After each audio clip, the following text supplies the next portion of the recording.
오늘 하나님께서 우리에게 주시는 말씀은 신약성경 사도행전 15장 35절부터 41절까지의 말씀입니다. 이제 하나님의 말씀을 봉독하겠습니다. 바울과 바나바는 안디옥에서 유하며 수다한 다른 사람들과 함께 주의 말씀을 가르치며 전파하니라. 며칠 후에 바울이 바나바더러 말하되 우리가 주의 말씀을 전한 각성으로 다시 가서 형제들이 어떠한가 방문하자 하고, 바나바는 마가라 하는 요한도 데리고 가고자 하나 바울은 밤빌리아에서 자기들을 떠나 함께 일하러 가지 아니한 자를 데리고 가는 것이 옳지 않다 하여 서로 심히 다투어 피차 갈라서니, 바나바는 마가를 데리고 배 타고 구브로로 가고 바울은 실라를 택한 후에 형제들에게 주의 은혜에 부탁함을 받고 떠나 수리아와 길리기아로 다니며 교회들을 견고하게 하니라. 아멘. 아멘. 오늘 예배 참석한 여러분들에게 하나님의 은혜와 평강이 넘치기를 기원합니다. 오늘 우리 본문은 사실은 조금 좀 껄쩍지근한 거시기한 본문입니다. 이 위대한 믿음의 사람들이 싸움을 하고 헤어지고 하는 문제인데, 그러나 이 조금은 불편한 본문의 사건 이후로 사도행전은 굉장히 새로운 시즌으로 들어갑니다. 완전히 새로운 시대로 시작이 되는 것 같은, 바로 그 분기점이 되는 사건이 바로 여기입니다. 우리에게도 의미가 있겠죠. 그래서 한 시대가 바뀌는 일, 말씀의 제목을 오늘 그렇게 세웠습니다. 오늘 우리가 읽은 것을 짧게 다시 설명하면 이렇습니다. 바울과 바나바, 바나바와 바울, 이 두 사람이 안디옥 교회에서 열심히 둘이 같이 목회를 했습니다. 그래서 안디옥 교회에서 많은 부흥이 있었습니다. 그리고 성경은 말하기를 안디옥 교회에서 최초로 이렇게 제자훈련 받은 사람들이 그리스도인이다 칭함을 받았다. 여기서 그리스도인, 크리스찬이라는 이름이 여기서 나온 거죠. 매우 성공적인 것처럼 보였습니다. 그런데 바울이 바나바에게 제안을 합니다. 1차 전도 여행 때 세웠던 그 지역의 교회들이 걱정되니 한번 돌아보러 가자고 두 번째의 여행을 제안했습니다. 바나바가 좋다고 했습니다. 개척교회들이 걱정이 됐던 것이죠. 그렇게 이제 가기로 했는데 바나바가 이렇게 말합니다. 마가 요한도 데리고 가자. 예, 맞습니다. 마가복음서를 기록한 그 마가예요. 마가 요한을 데리고 가자고 합니다. 바울은 반대했습니다. 우리가 첫 번째 전도 여행 갈 적에 밤빌리아에서 힘들다고 손 털고 예루살렘으로 되돌아간 마가 요한 데려갈 수 없다. 이번 여행도 힘들 것인데 또 여전히 그럴 것이다. 그러나 바나바는 굽히지 않았습니다. 계속 데리고 가자 하고 바울은 그럴 수 없다고 하였습니다. 그래서 두 사람이 매우 맹렬하게 싸운 것이 오늘 성경에, 참 성경은 이런 것은 말이죠. 두 사람이 서로 사이좋게 타협하였더라. 이렇게 적으면 얼마나 좋아요. 근데 그렇게 하지 않고 노골적으로 갔다가 딱 심히 다투어 피차 갈라서니 멱살잡이도 했지 않았겠습니까? 그 정도는 안 적었는 것 같습니다. 그렇게 하고 나서 그러면 뜻이 다르니 바나바는 끝까지 마가 요한을 데리고 가고 어디로 갔는지는 잘 모르겠어요. 그리고는 원래 목적인 1차 전도여행 때 세웠던 교회를 돌보는 일은 바울은 실라와 함께 그 2차 전도여행을 시작합니다. 그리고 나선 사도행전은 이 이후에 일어나는 전도여행은 우리가 알기로는 바울의 전도여행 이렇게 알고 있죠. 그리고 마가 요한은 최소한도 오늘 여기에서 이름이 기록되는 것을 마지막으로 사도행전에서는 더 이상 이름이 나오지 않습니다. 그러면 도대체 무슨 일이 있었던 걸까요? 왜 이런 일이 생겨났던 걸까요? 마가 요한이 어떤 사람인지 좀 알 필요가 있는데요. 그는 구브로, 지금 사이프러스, 키프로스라고 하는 섬 출신입니다. 구브로 출신의 유명한 사람이 있습니다. 누굽니까? 그를 데리고 가자 했던 바나바가 구브로 사람이에요. 그죠? 그러면 똑같이 고향이 구브로니까 바나바하고 마가 요한하고는 무슨 관계가 있을까? 있죠. 외삼촌인 거예요. 외삼촌. 사촌 조카인 거예요. 조카인 거예요. 그래, 이해가 된다. 금방 그렇게 오잖아요. 마가 요한은 굉장히 부유한 집에서 아버지를 일찍 잃었지만 어머니 마리아가, 사도행전에 이름이 나옵니다. 마리아가 이를 잘 따뜻하게 기르고 키웠고, 그리고 마가 요한은 베드로가 목양했던 베드로 공동체에서 은혜를 체험했던 사람인 것 같아요. 베드로전서에서 이 마가 요한의 이름이 언급됩니다. 그러니 틀림없이 베드로 교회의 교인이었던 것이 맞는 것 같습니다. 그리고 이가 부유했던 것을 알 수 있는 것은 사도행전 2장의 성령 강림 사건의 장소가 어디예요? 마가의 다락방이죠. 맞습니다. 그 마가예요. 그러니 그때는 어머니가 살아있을 때인데 120명이면 우리 공동체 전체 숫자에 해당할 만하거든요. 이 많은 사람이 다락방에 다 들어갔다. 그 집이 얼마나 클지 짐작할 수 있잖아요. 부유한 사람이었던 것입니다. 그리고요, 중요한 것은 바로 그 집이 성령 강림 사건으로 인해서 교회가 되어버립니다. 소위 말해 예루살렘 교회의 터전을 제공했던 사람입니다. 그러니 예루살렘 교회에 거기에 집주인 아들이 바로 마가 요한이었던 셈입니다. 사도행전 12장에 보면 베드로가 복음을 전하다 감옥에 갇힙니다. 헤로드 왕에 의하여서. 그래서 처형을 내일 하기로 하면 오늘 저녁에 천사가 임하여서 옥문이 깨뜨려지고 베드로를 끌어냅니다. 그때 베드로가 감옥에서 나가서 문을 두드렸던 집, 그 집이 바로 마가 요한의 집입니다. 그 집의 집주인이 마리아라고 사도행전 12장 15절에 그대로 나옵니다. 처음에 문을 두드렸더니 로데라고 하는 여종이 나와서 우와 뭐 이렇게 맞이하는 것도 생각을 나지 않습니까? 바로 그게 마가 요한입니다. 또 마가복음 14장에 마가 자신이 쓴 14장에 예수께서 십자가에 못 박히려고 붙잡혀 가실 때에 모든 제자들이 다 도망을 가는데 그 중에 배 혼니부를 두르고 있다가 벗어 던지고 알몸으로 도망간 사람, 그 사람이 바로 마가임이 거의 분명합니다. 제가 평택경찰서에 물어봤어요.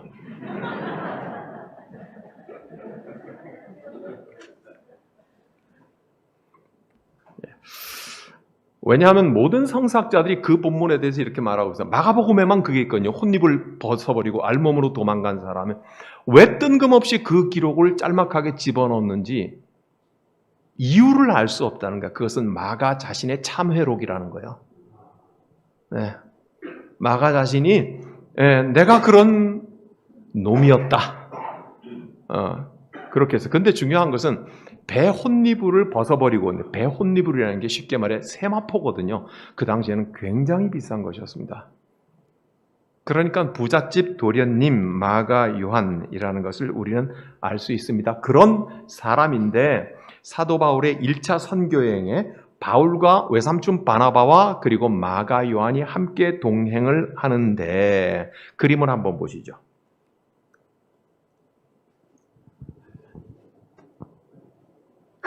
이게 사도 바울의 1차 선교 여행의 지도입니다. 맨 오른쪽 위에 안디옥에서 시작을 합니다. 그래서 파란 선을 따라서 배를 타고 구브로 섬에 갑니다. 그래서 실라미와 바보라고 하는 곳에서 복음을 전합니다. 저 구브로 섬은 외삼촌 바나바와 조카인 마가 요한의 고향입니다. 아는 사람이 많겠죠. 그래서 매우 환영을 받습니다. 기분이 좋았겠죠. 전도 여행 쳐놓고는 핍박받지 않는 여행이었던 셈입니다. 마가 요한의 첫 번째 전도에 대한 경험은 뭐냐면 환영해 주는구나, 환대하는구나, 따뜻하구나. 그런데 더구나 이 위대한 영적인 사람 바울과 바나바가 있지 않습니까? 그런데 거기 총독인 서기오 바울, 이름이 해필이면 바울 같아요. 그런데 서기오 바울, 이 이름인데 그가 예수 그리스도를 영접합니다. 그런데 그를 보필하고 있던 마술사가 한 사람이 있습니다. 박수 엘루마라고 하는 사람이 있는데 이름 별명이 바 예수인 거야. 바 예수.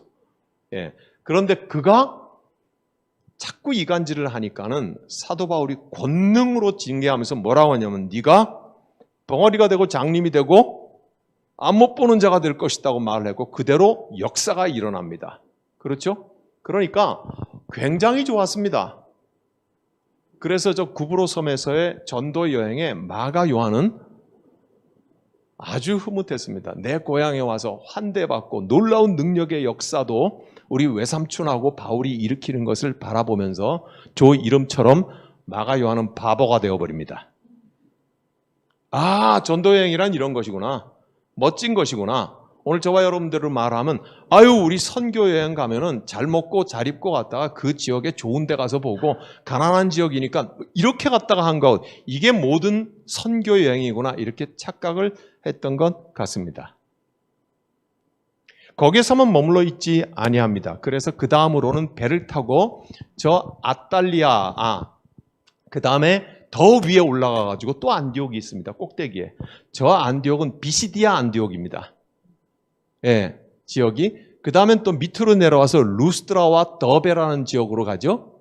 그리고 다시 돌아와서 안디옥으로 돌아가는 그 여행이었습니다. 지금 구브로 섬 저 밑에 구브로에서 배를 타고 올라가는 저 땅은 지금 현재 터키입니다.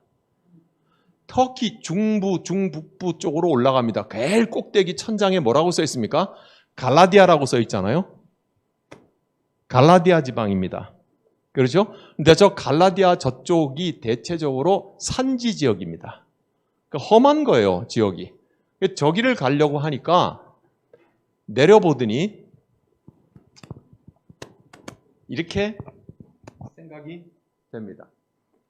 더위가 시작된 여름이 되었습니다. 모기도 많겠죠? 전염병이 돌겠죠? 거기다가 산적떼들도 거기에서 있을 것입니다. 예. 그 다음엔 무엇보다도 이게 너무 힘든 거예요. 그러니 아무도 환대해 주는 사람이 없어요. 아무도 더 이상 환영해 주는 사람이 없어요. 쉽게 말해서 구브로 섬에 처음에 갔을 때하고 환경이 너무 달라져 버린 거예요. 그래서 밤빌리아 지역에서 이제 돌아갑니다. 더 이상 감당이 안 되는 마가 요한인 겁니다. 이해가 되세요? 무슨 말씀인지. 그러니까요. 구브로 섬에서 처음 선교지로 가서 놀라운 능력을 행사하고 환대받았을 때에 마가 요한은 그 따뜻한 환대와 놀라운 일에 너무 우쭐했던 것 같아요. 기분 좋았던 것 같아요. 그 위대한 함께 갔던 동행 어른들인 바울과 바나바의 영적인 능력, 예수 그리스도의 십자가와 부활의 권능에 나타나는 힘, 의지하는 힘, 거기에 집중하려고 하지 않았던 거죠. 예. 오늘 교회로 말을 하면은 교회에서 예수 그리스도 잘 믿으려고 예수 그리스도의 십자가와 부활의 능력에 집중하지 아니하고 자꾸만 완장 차는 거 좋아하고 교회 큰 건물 관리하면은 떡고물 부스러기 좀 먹는 거 좋아하고 교회에 필요한 이것저것 물건 대가면서 거기에서 떡고물 좀 얻어먹으려고 하고 이런 때만 눈이 밝아지기 시작을 한 사람 미끄러지고 타락하면 이제 그렇게 가는 거 아니에요. 그죠? 오늘날 우리로 말하면은 그렇습니다. 그런데 이제 배를 타고 올라가서 산악지방을 향하여서 더위에 땀을 흘리면서 전염병과 함께 싸우면서 예수를 전해야 하니까 더 이상 이익을 얻을 것은 없고 오직 십자가와 부활의 능력에만 집중해야 하니 이 상황이 마가 요한은 불편해서 못 견디겠던 겁니다. 그래서 밤빌리아에서 돌아가는 것입니다. 하여 이 본문 이후로 마가 요한은 더 이상 나오지 않는다고 이미 말씀을 드렸습니다. 그러나 더 먼 후에 골로새서에 보면은 사도 바울이 감옥에 갇혔을 때 쓴 서신이거든요. 로마의 감옥에 사도 바울과 마가 요한은 같이 갇혀 있는 것을 압니다. 마가 요한이 나중에 성숙하죠. 그래서 마가복음을 쓰죠. 그렇지만 최소한 사도행전의 이 시기에 있어서 마가 요한은 그렇게 유약했던 사람인 것입니다. 이에 오늘 우리의 본문을 한번 다시 보면서 짧게 설명을 하겠습니다. 35절 바울과 바나바는 같이 읽어보죠. 바울과 바나바는 안디옥에서 유하며 수단 다른 사람들과 함께 주의 말씀을 가르치며 전파하였다. 예, 공동 목회를 한 것입니다. 함께 안디옥 교회를 잘 길러놨던 것입니다. 36절 또 읽어보죠. 며칠 후에 바울이 바나바더로 말하되 우리가 주의 말씀을 전한 각 성으로 다시 가서 형제들이 어떠한가 방문을 하자 하고, 예, 바울이 제안을 합니다. 첫 번째 전도 여행에서 세워놓은 교회들이 잘 자라고 있는지 가서 확인하자고 하고 합의합니다. 그 다음 37절입니다. 같이 보죠. 바나바는 마가라 하는 요한도 데리고 가고자 하나, 계속해서 바울은 밤빌리아에서 자기들을 떠나 함께 일하러 가지 아니한 자를 데리고 가는 것이 옳지 않다 하여. 이제 무슨 말씀인지 알겠지요? 왜 바울과 바나바가 갈등을 일으켰는지 그 원인을 알겠지요? 그러니 사도 바울의 얘기는 것입니다. 이제부터 우리가 점검하러 가야 하는 교회들도 여전히 마가 요한이 극복하지 못했던 산지 지형이고 산적대가 출몰하는 지역이고 어렵고 힘든데 마가 요한이 오늘 다시 그 일을 감당할 수 있겠냐? 그건 아니다. 어쩌면 사도 바울은 마가 요한을 보호하자는 차원에서 제외하자고 했을 수도 있겠지요. 그렇지만 바나바는 끝까지 주장을 했습니다. 그래서 39절 같이 읽어봅니다. 서로 심히 다투어 피차 갈라서니 바나바는 마가를 데리고 배 타고 구브로로 가고 바울은 실라를 택한 후에 형제들에게 주의 은혜의 부탁함을 받고 떠나 수리아와 길리기아로 다니며 교회들을 견고하게 하니라. 39절에 서로 심히 다투어.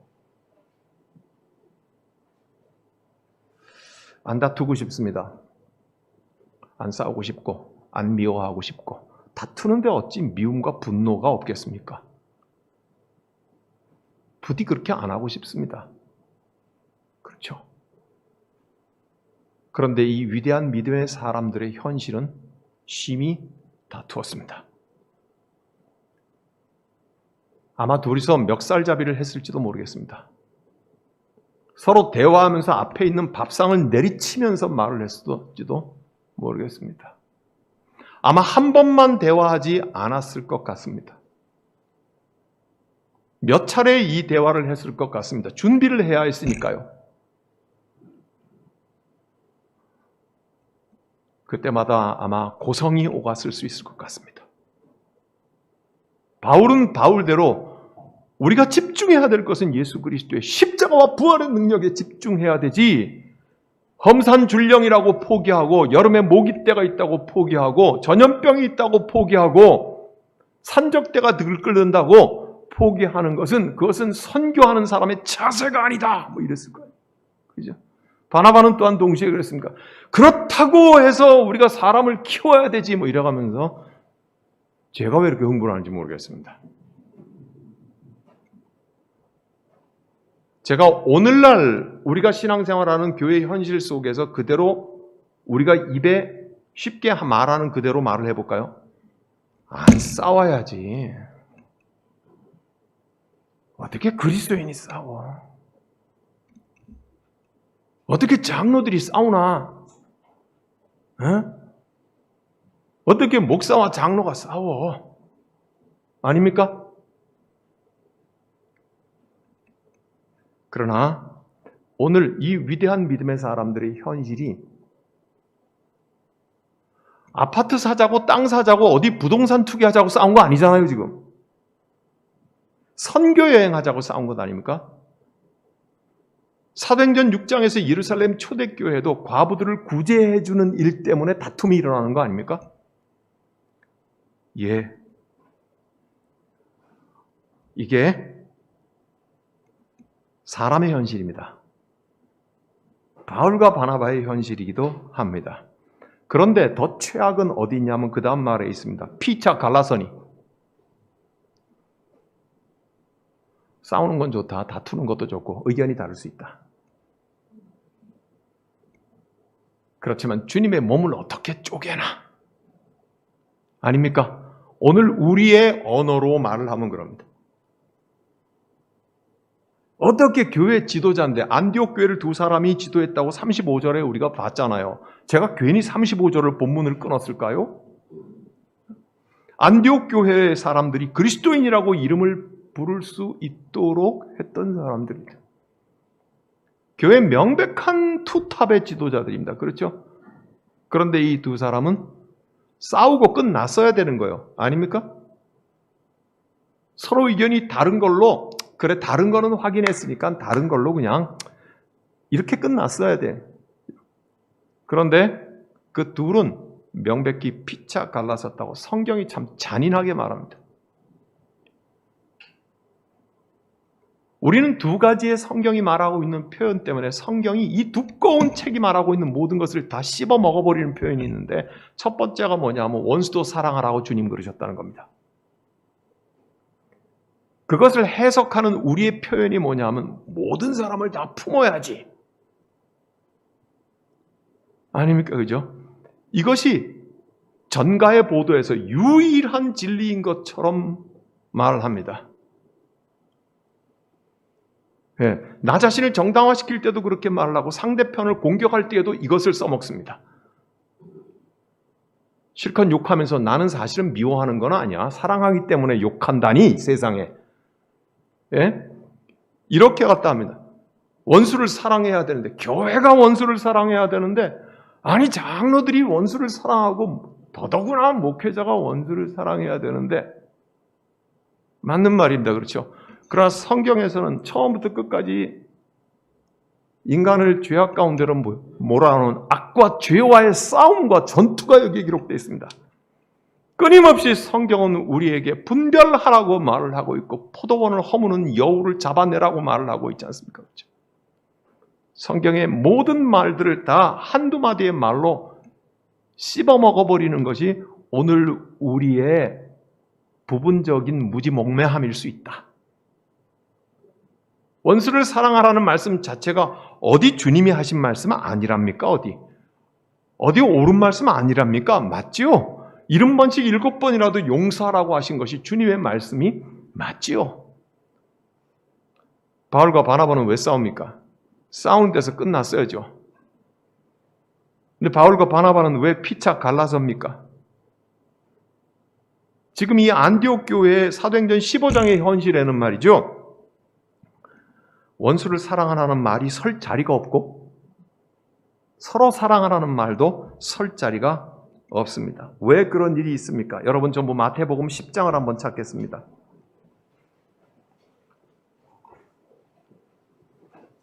마태복음 10장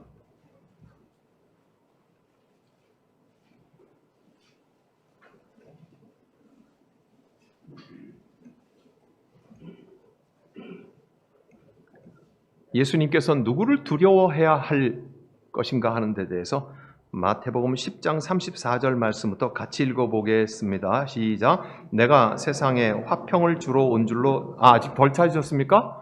마태복음 10장 34절 말씀부터입니다. 같이 읽죠. 내가 세상에 화평을 주러 온 줄로 생각하지 말라. 화평이 아니요 검을 주러 왔노라. 내가 온 것은 사람이 그 아버지와 딸이 어머니와 며느리가 시어머니와 불화하게 하려 함이니 사람의 원수가 자기 집안 식구리라. 아버지나 어머니를 나보다 더 사랑하는 자는 내게 합당하지 아니하고 아들이나 딸을 나보다 더 사랑하는 자도 내게 합당하지 아니하며 또 자기 십자가를 지고 나를 따르지 않는 자도 내게 합당하지 아니하니라. 자기 목숨을 얻는 자는 잃을 것이요 나를 위하여 자기 목숨을 잃는 자는 얻으리라. 아멘. 예. 바나바의 말도 일리가 있습니다. 사람이 중심이 되어야 될 것 아니냐, 연약한 마가 요한을 붙들어줘야 될 것 아니냐 하는 말도 옳습니다. 그렇지만 사도 바울은 뭐라고 말하였습니까? 그건 유아기 때 이미 끝냈어야 되는 것이다. 우리는 이미 복음을 위하여서 부름을 받은 사람들이니 아직도 젖이나 먹는 일에 집착해서는 안 된다. 단단한 식물을 먹고, 이제 우리가 복음을 전한다고 하는 것은 예수 그리스도의 십자가의 구원과 부활의 능력에 우리가 붙잡히고 하나로 연합되어서 그것을 전하는 것이라고 하는 거예요. 언제까지 공동체가, 언제까지 교회가, 언제까지 목사가, 언제까지 장로가, 언제까지 항존직이, 교회 중직이, 언제까지 50년, 60년 예수 믿은 사람이 맨날 젖만 먹고 우유만 먹고 죽만 먹어야 하겠냐 이 말입니다. 예? 우리가 예수 그리스도의 십자가와 부활의 권능을 땅끝에 빛과 소금으로 증거하러 부름받은 사람이 사도 바울의 말을 하는 건 이것 아니겠습니까? 그렇죠. 그래서 오늘 주님께서 말씀하시기를 부모와 자식이 원수가 되고 형제와 형제가 원수가 되고 화평이 아니라 검을 주러 왔다고 하는 것은 이 세상 깨뜨려 보려고 왔다고 하는 것이 아니진 걸 우리는 알지 않습니까? 그렇죠. 그러면 바울과 실라가 피차 심히 다투고 갈라졌습니다. 그런데 바나바는 마가 요한을 데리고 어디로 갔는지를 알 수가 없어요. 사람 중심의 길을 갔겠죠?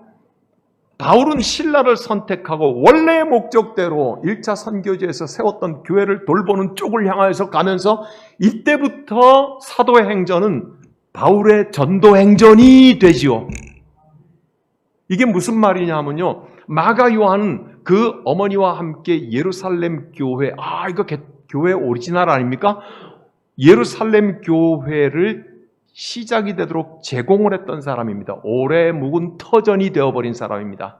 밤빌리아에서 힘이 드니까 어디로 돌아갔어요? 예루살렘으로 돌아갑니다.